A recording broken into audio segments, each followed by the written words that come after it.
The Kosovo Specialist Chambers is now in session. Please be seated.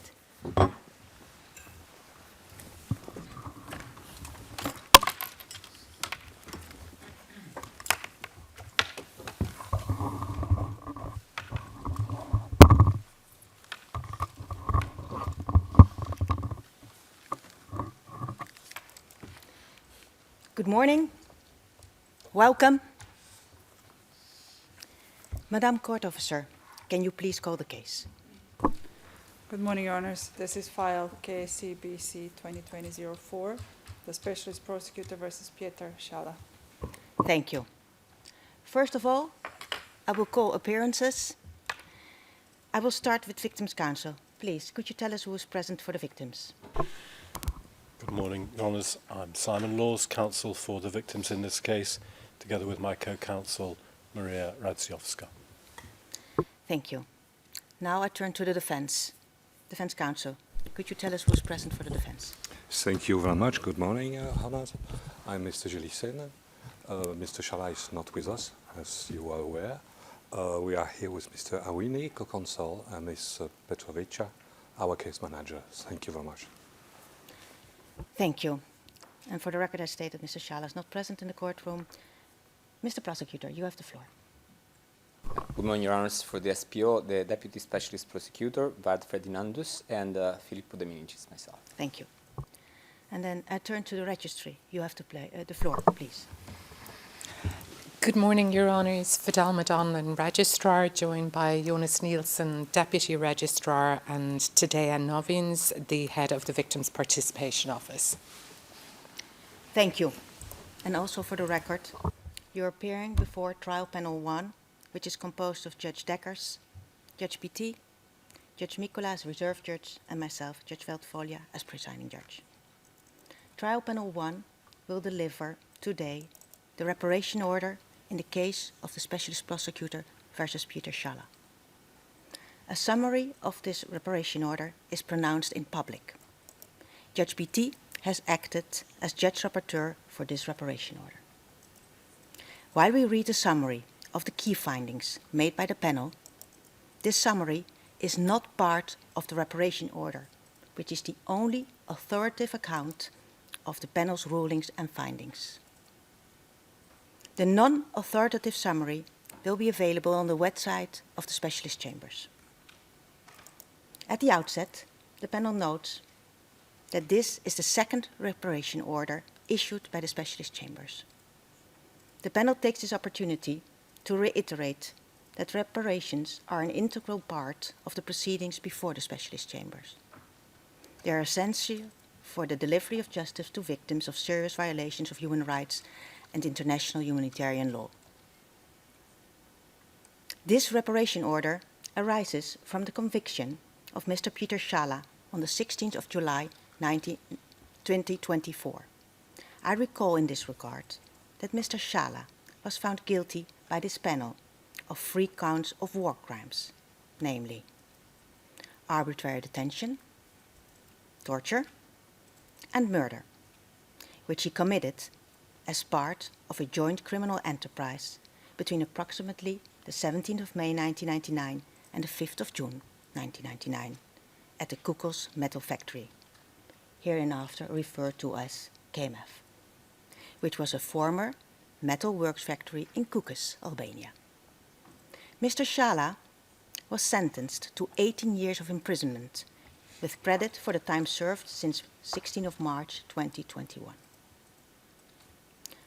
I recall that the victims participating in the proceedings in this case benefited from the protective measures, namely that their names and any identifying information be withheld from the public. Accordingly, in the course of this hearing, when referring to the victims, I will use their assigned victim code.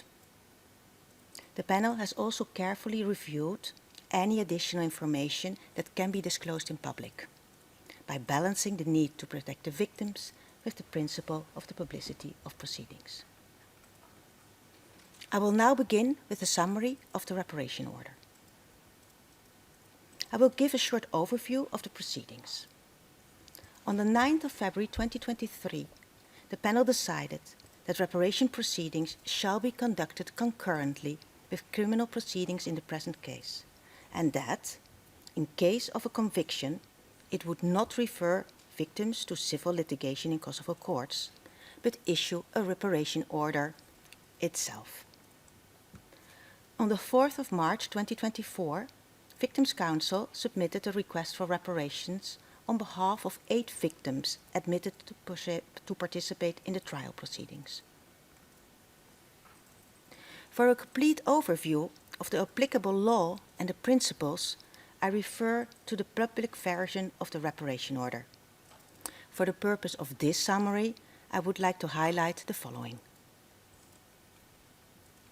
The panel emphasizes that the objective of reparations at the specialist chambers is not solely to punish the convicted person as foreseen in Article 44, paragraph 6 of the law, but to acknowledge and to repair to the extent possible the harm caused to the victims. Accordingly, victims should receive reasonable, appropriate, and prompt reparations. Moving to the principles applicable to the liability of a convicted person for reparations, the panel determined that the reparation order cannot go beyond the crimes of which the convicted person was held liable, and it must be issued in all circumstances against the convicted person. The responsibility of other persons, organizations, or state responsibility is irrelevant in determining the convicted person liability for reparations. Likewise, the convicted person indigence is irrelevant to this determination. Let me address briefly the panel's approach concerning the assessment of the evidence presented by the victims for the purpose of reparations. First and foremost, the panel relied on the factual and legal findings made in the trial judgment, which led to the conviction and sentencing of Mr. Shala. The panel also considered inter alia the Victims' Counsel reparation request, the impact statement, and expert report submitted by Victims' Counsel and Defense Counsel pertaining to the harm suffered by the victims. Before moving to the reparation order against Mr. Shala, let me summarize the panel's findings in relation to the scope and extent of harm suffered by the participating victims in this case in accordance with Article 22, paragraph 7 of the law. I will start with the Victims' Counsel and the defense submissions. Victims' Counsel claims that Victim 1 suffered physical, mental, and material harm as a result of the war crimes of arbitrary detention, torture, and murder committed by Mr. Shala. He further contends that victims 2, 3, 4, 5, 6, 7, and 8 all suffered long-lasting mental harm as well as material harm as a result of the war crimes of arbitrary arrest and torture committed by Mr. Shala against their family member with whom they had a close relationship. In response, the defense argues that Victims' Counsel failed to identify the scope and extent of the physical harm suffered by Victim 1, and how the physical and mental harm suffered by Victim 1 was a direct result of the crimes for which Mr. Shala has been convicted. With regard to Victims 2 till 8, the defense also argues that Victims' Counsel failed to provide proof to the requisite standard of the material harm. More broadly, the defense argues that the physical and mental harm suffered by the victims was not directly caused by the crimes for which Mr. Shala was convicted, as the acts causing the harm were not carried out by Mr. Shala. Consequently, according to the defense, Mr. Shala cannot be held responsible to repair the material harm suffered by the victims. The defense therefore requests the panel to reject Victims' Counsel reparation request and to reject issuing a reparation order. Let me turn to the panel's findings. I will briefly outline the panel's findings for each victim. I will begin with victim 1, the direct victim. At the outset, the panel relies on the findings made in the trial judgment, establishing that victim 1 was arbitrarily detained and tortured at the KMF by Mr. Shala and other members of the Kosovo Liberation Army, and I will hereinafter refer to KLA, and suffered physical, mental, and material harm as a result thereof. As to the physical harm suffered by victim 1, the panel considers that this victim was severely mistreated throughout his time in detention. He was subjected to routine beatings, harassment, and humiliation by members of the KLA, including Mr. Shala. He was also held in inhumane and degrading conditions. While in detention, victim 1 was hit inter alia with metal bars, baseball bats, rubber batons, and, on at least one occasion, with a gun. He was mistreated for hours on end. His head was held under water several times, and salt was repeatedly rubbed on his wounds. As a result of his detention and severe mistreatment, he sustained multiple injuries, including to his head. To this day, he has visible scars on his body from the abuse he suffered. He continues to experience pain in his ribs and bones, and he suffers from headaches. As to mental harm, the panel considers that when he was detained at the KMF, victim 1 was not informed of the reasons for his deprivation of liberty.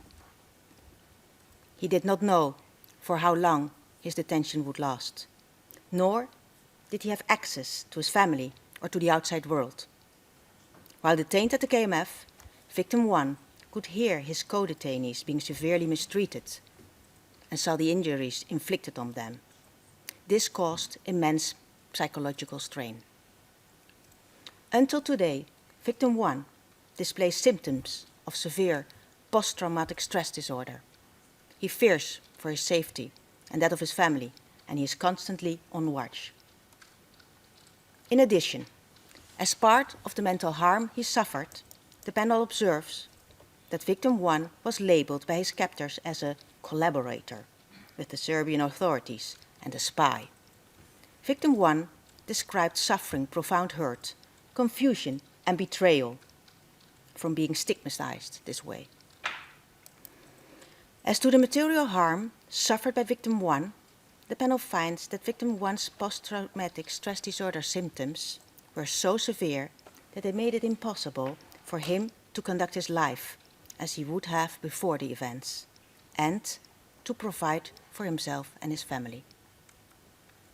The panel is persuaded that the crimes for which Mr. Shala was convicted and the social stigma they entailed contributed to victim 1's loss of opportunities and inability to regain his financial independence and provide for his family.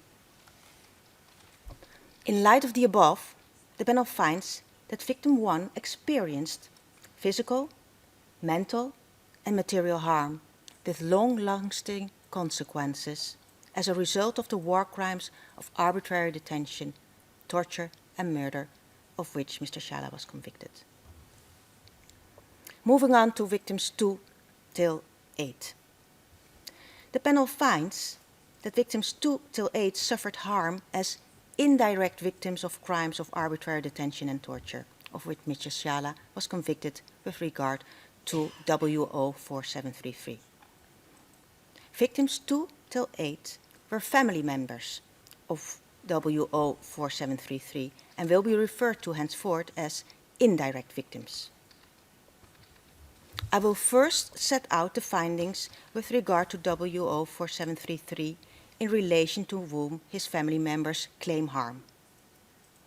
The panel recalls that in the trial judgment, it is established beyond a reasonable doubt that WO 4733 was arbitrarily detained and mistreated at the KMF by members of the KLA, including Mr. Shala. Like other detainees, WO 4733 was kept in inhumane and degrading conditions of detention. WO4733 was brutally and repeatedly beaten, including by Mr. Shala. As a consequence of the mistreatment, WO4733 suffered multiple injuries and scars, including burn marks on his chest and shoulder, an injured elbow and broken teeth. The panel further notes that, like other detainees, WO4733 experienced a climate of fear and brutality at the KMF. He was made to witness the suffering and humiliation of other detainees, including by Mr. Shala, while also being beaten and humiliated in their presence. He was also repeatedly interrogated and accused of collaborating with Serbian authorities. This had profound, long-lasting consequences on his well-being. WO4733 reported experiencing nightmares and living constantly under stress. He became irritable. He was also fearful and constantly on watch, including fearing to even visit a doctor, despite the serious injuries he had sustained at the KMF. The panel observes that the impact of WO4733's arbitrary detention and mistreatment on his physical and mental health had a devastating effect on his family, the indirect victims. In terms of mental harm, the indirect victims described suffering fear and anxiety from not knowing where their close relative was in the immediate aftermath of his arrest. They also described their distress at seeing WO4733 in the mental and physical state that he was upon his release. The family also suffered mentally from the long-term impact of the detention and mistreatment on WO4733's physical and psychological state. They had to learn to live with the change in WO4733's personality and behavior, as well as the manifestations of his trauma. 3 of WO4733's sons described their father as being destroyed, aggressive, not the one I used to know before, and broken. In her own words, victim 3 conveyed that the crimes committed against WO4733 affected the health of the entire family because we were also traumatized, used therapies, medicine. Lastly, the allegations made against WO4733 by members of the KLA contributed to the stigma cast on the family as well. As a result, the family felt unsafe as they were afraid that more harm would come their way. In terms of material harm, the panel first recalls that as a result of his arbitrary detention and mistreatment at the KMF, WO4733 was no longer able to provide for his family upon his return. As a result, the family was deprived of their main breadwinner. In addition, the panel observes that the indirect victims incurred certain costs with regard to the medical care provided to WO4733 to address the physical injuries he suffered at the KMF, as well as his declining health over the years. Lastly, the panel notes that as a result of the crimes committed against WO4733 at the KMF and the attached stigma, the family lived in fear for their safety and as a consequence made choices and decisions which limited their future prospects.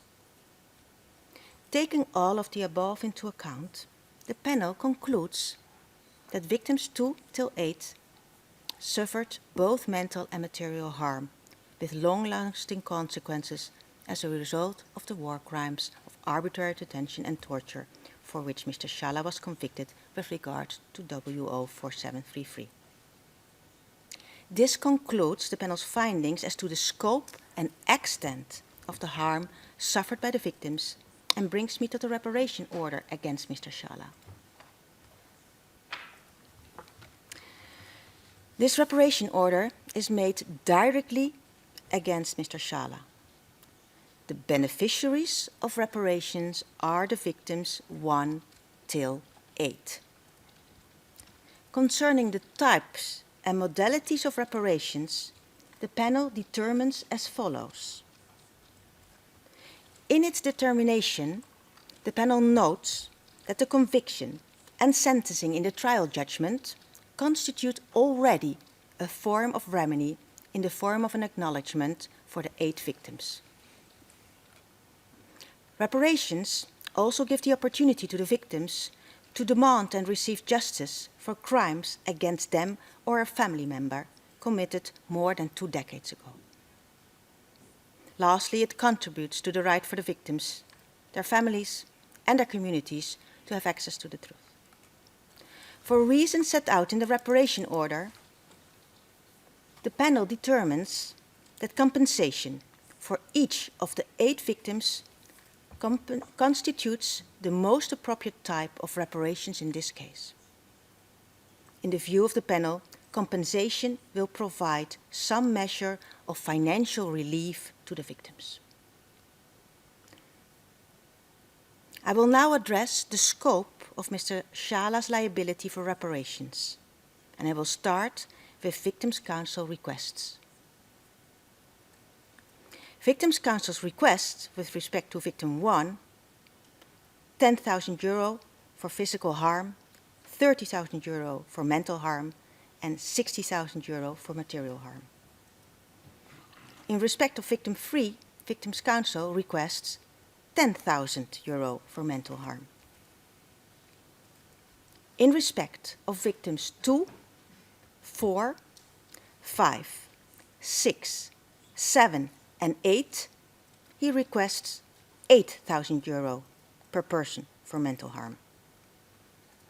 Lastly, Victims' Counsel requests that the total sum of 50,000 euro be awarded collectively to the indirect victims 2, 3, 4, 5, 6, 7, and 8 for material harm.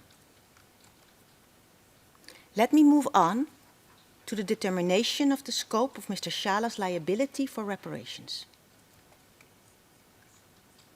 First, Mr. Shala is liable to repair the harm caused to all direct and indirect victims of crimes of which he was convicted. This is regardless of the mode of liability relied on in a conviction, and regardless of whether other persons may have also contributed to the harm. Second, the panel must set out an amount for each type of harm, and also the overall amount of Mr. Shala's financial liability that it considers reasonable in accordance with Article 22, Paragraph 3 of the law.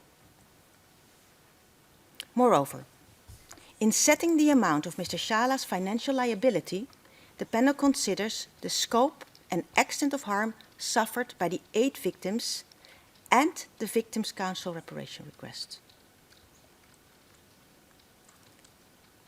The panel also takes into consideration relevant Kosovo legislation. This legislation regulates the rights and benefits to which different categories of persons affected by the armed conflict in Kosovo between 1998 and 1999 are entitled. These include veterans and civilians who were harmed during the armed conflict, those who participated in the war effort, and family members of deceased or missing KLA members and civilians. The panel considers this legislation as a reference point in order to set a reparation award that it deems reasonable in the context of Kosovo. The panel also notes the Kosovo guidelines on setting the guiding criteria and amounts of just monetary compensation for immaterial damage, hereinafter referred to as Kosovo guidelines, referred to both by Victims' Counsel and the defense. The panel notes that the Kosovo guidelines are intended to provide guidance in civil litigation cases before Kosovo courts, and as such do not directly apply in reparation proceedings related to war crimes and crimes against humanity cases before the specialist chambers. The panel therefore considers them relevant only insofar as they provide useful monetary estimates for the harm suffered in the current economic context in Kosovo. The panel further considers the export reports submitted by Victims' Counsel and the defense regarding material harm, hereinafter referred to as Victims' Counsel expert report and defense expert report, respectively. The panel notes that Victims' Counsel expert report provided estimations of the material harm suffered by victim 1 and indirect victims 2 till 8 as a result of the crimes committed by Mr. Shala against victim 1 and W04733, respectively. Such estimates demonstrate the extent of individual material harm suffered by the victims, as would have been done in regular injury compensation proceedings. They also largely surpass the individual reparation awards requested by Victims' Counsel. The panel finds that, as the figures in this report are only indicative, it may take them into account, but is not bound by them when determining the reparation award. The panel does not rely on the estimates provided in the defense expert report, as that report suffers a number of major deficiencies affecting the scope and validity of its findings. Ultimately, considering the aforementioned findings, the panel finds that the sum requested by Victims' Counsel both reflect the scope and extent of the harm suffered by the 8 victims and are reasonable as foreseen in Article 22, paragraph 3 of the law. Taking all the aforementioned considerations into account, bearing in mind the scope and extent of the harm suffered by the direct and the indirect victims, and resolving uncertainties in favor of the convicted person, the panel sets the total reparation award for which Mr. Shala is liable at €208,000. Accordingly, Mr. Shala is ordered to pay, as compensation for the harm inflicted, €100,000 to victim 1, €10,000 to victim 3, €8,000 per person to victims 2, 4, 5, 6, 7, and 8, and €50,000 collectively to victims 2, 3, 4, 5, 6, 7, and 8. This concludes the panel's determination of the financial liability of Mr. Shala for reparations. The last part of the reparation order concerns its implementation and execution. We start with the monitoring and oversight. The panel notes that its jurisdiction in this case ceases with the issuance of the reparation order. As a result, the panel invites the President of the Specialist Chamber to assign a single judge in charge of monitoring and overseeing the implementation and execution of this reparation order. Now we turn to the funding of the reparation order. First, by the convicted person.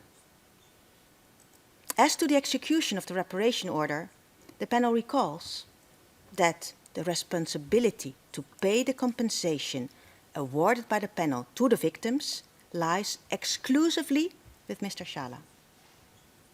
The panel notes, however, that at the time of issuance of the reparation order, the panel has no indication that Mr. Shala would be in a position to fully compensate the reparation award. In light of this circumstance, the panel will discuss which other actors ought to step in to execute the reparation order. By Kosovo. The panel observes that the first of such actors is Kosovo.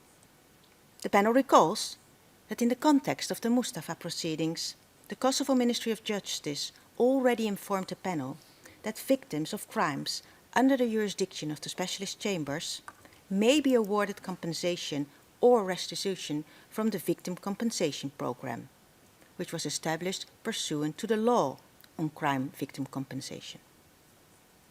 This compensation program may be triggered when it is established that the convicted person is unable to pay the award in whole or in part.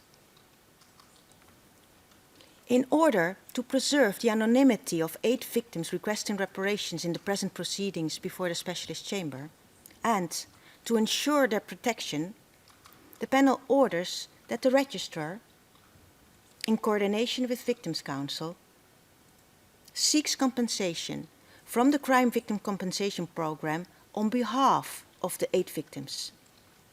The panel considers that, in case of need, the single judge assigned with monitoring and overseeing the implementation and execution of this reparation order may certify that the 8 victims, on behalf of whom the Registrar and Victims' Council may apply to the Crime Victim Compensation Commission, are indeed the ones awarded compensation by this reparation order. The panel also observes that other means of execution need to be envisaged to fully execute the reparation order. Considering that there is a maximum sum per victim which can be awarded by the Crime Victim Compensation Program, which falls below the sum awarded in this reparation order. I will now turn to another means of execution, namely the establishment of a new reparation mechanism in Kosovo. The panel takes notice of the fact that Kosovo has still not taken any concrete steps to prepare for the need to ensure reparations for victims of crimes under the jurisdiction of the specialist chambers. And the panel also notes that, in contrast, Kosovo foresaw the need to financially support the defense of suspects and accused before the specialist chambers and continues to provide substantial support.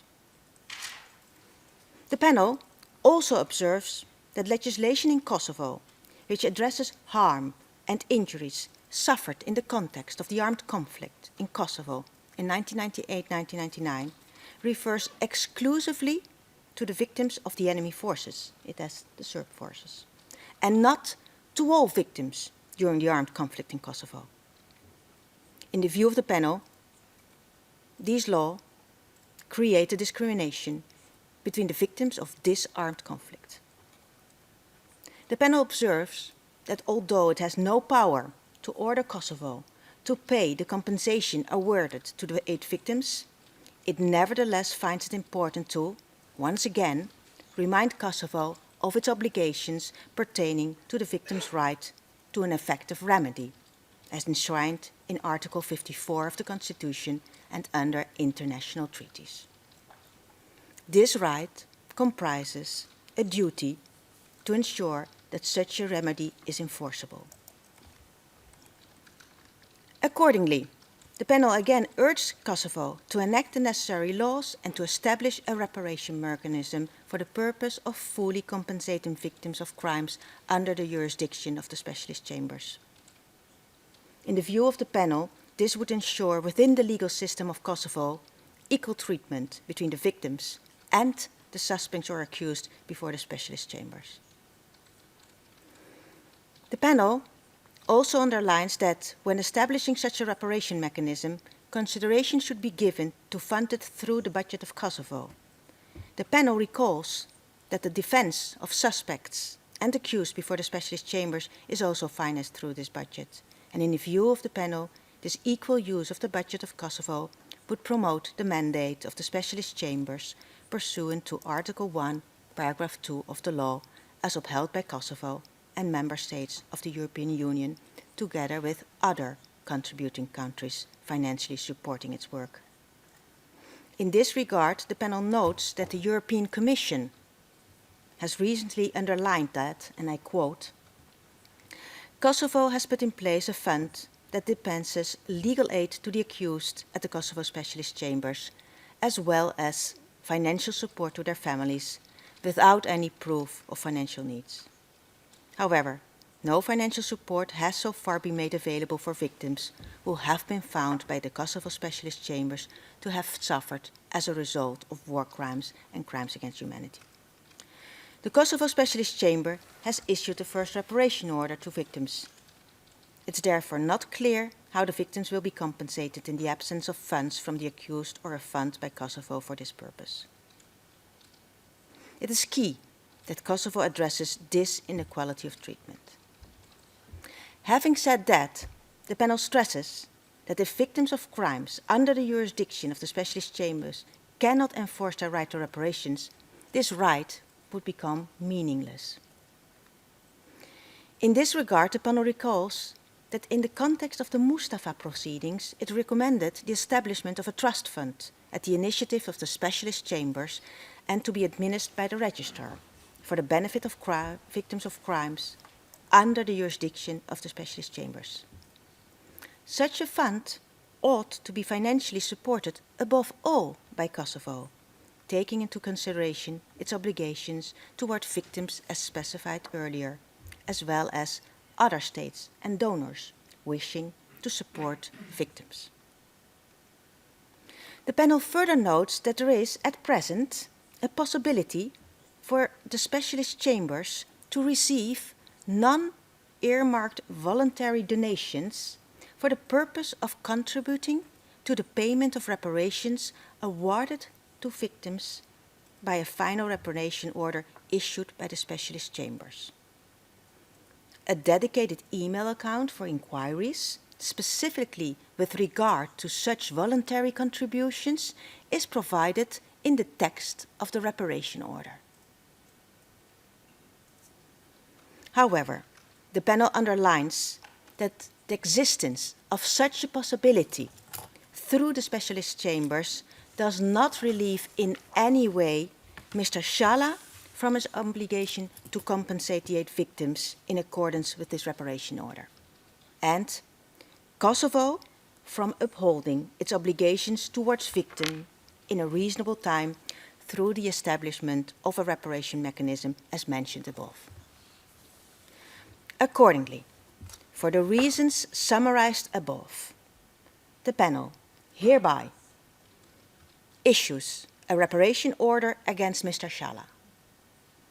It finds that victim 1, 2, 3, 4, 5, 6, 7, and 8 have shown to the standard of proof of balance of probabilities that they are victims of the crimes for which Mr. Shala was convicted. It decides to award reparations to the aforementioned victims. It awards individual reparations in the form of compensation for respectively his physical, mental, and material harm to victim 1, and individual and collective reparations in the form of compensation to victims 2, 3, 4, 5, 6, 7, and 8 for respectively their mental and material harm. The panel sets the reparation award for which Mr. Shala is liable at €208,000. It orders Mr. Shala to pay as compensation for the harm inflicted €100,000 to victim 1 for physical, mental, and material harm, €8,000 per person to victim 2, 4, 5, 6, 7, and 8 for mental harm, €10,000 to victim 3 for mental harm, and €50,000 collectively to victims 2, 3, 4, 5, 6, 7, and 8 for material harm. The panel declares Mr. Shala indigent at this stage for the purpose of the enforcement of this reparation order. The panel orders the registrar to take the necessary steps to implement this reparation order. It invites the president of the specialist chambers to designate a single judge in charge of monitoring and overseeing the implementation and the execution of this reparation order. It invites Kosovo to establish a new reparation mechanism for victims of crimes under the jurisdiction of the specialist chambers in order to correct the current inequalities in the Kosovo legal system as described in this reparation order. And it orders the registrar to transmit the present reparation order in its public redacted form to the government of Kosovo. And this concludes the summary of the reparation order. The registry shall now serve the reparation order in electronic form, and Mr. Shala will be served with a certified copy in the detention facilities in English. The Albanian version will be served on Mr. Shala as soon as it is ready. Today's reparation order may be appealed in conformity with the law and the rules of procedure and evidence before the specialist chambers. The panel thanks the parties for their attendance and participation, and the registry staff from the different units for all their assistance throughout the period of these proceedings. The panel also conveys its thanks to the public in the public gallery who watched the issuance of the reparation order and to those who followed via streaming in Kosovo or elsewhere. The court stands adjourned. All rise.